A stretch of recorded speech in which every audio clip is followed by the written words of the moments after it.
अखिल भारतीय किसान सभा की राष्ट्रीय किसान कमेटी के सदस्य प्रभुराज नारायण राव ने बताया कि भारत की कम्युनिस्ट पार्टी मार्क्सवादी की केंद्रीय कमेटी द्वारा किसान मोर्चे पर काम करने वाले साथियों का प्रशिक्षण शिविर का शुभारंभ 27 अगस्त को का हरकिशन सिंह सुरजीत भवन, नई दिल्ली हुआ। 21वीं में समाजवाद और भारत में समाजवाद पर बोलते हुए पार्टी के पोलित ब्यूरो सदस्य का प्रकाश करात ने कहा कि 21वीं सदी में समाजवाद के अनुभवों की आलोचनात्मक जांच करके ही हम 21वीं सदी में समाजवाद की एक नई और अधिक सार्थक अवधारणा पर पहुंच सकते हैं। उन्होंने बताया कि उत्पादनों के साधनों का सामाजिककरण समाजवाद का एक प्रमुख सिद्धांत है।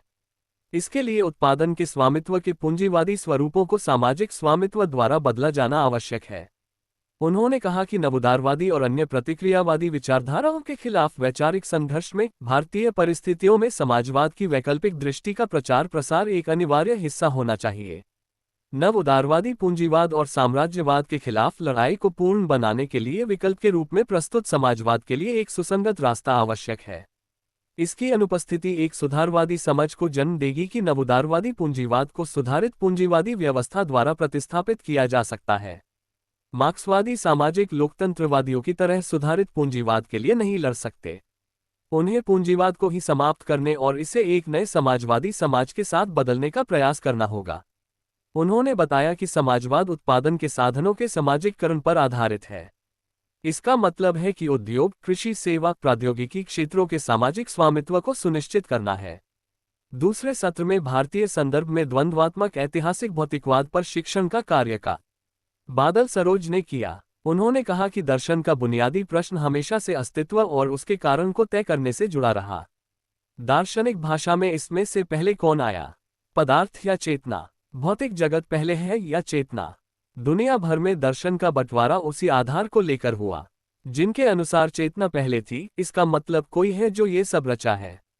वे आदर्शवादी या अध्यात्मवादी दर्शन की श्रेणी में आए, जिनका यह मानना था कि पदार्थ पहले आया, चेतना बाद में विकसित हुई। उन्हें भौतिकवादी दर्शन कहा गया। उन्होंने बताया कि भारतीय दर्शन दुनिया के प्राचीनतम दर्शनों में एक प्रमुख चिंतन धारा है। पदार्थवादी नजरिए से सोचने और दुनिया को देखने तथा जानने की एक मजबूत परंपरा है।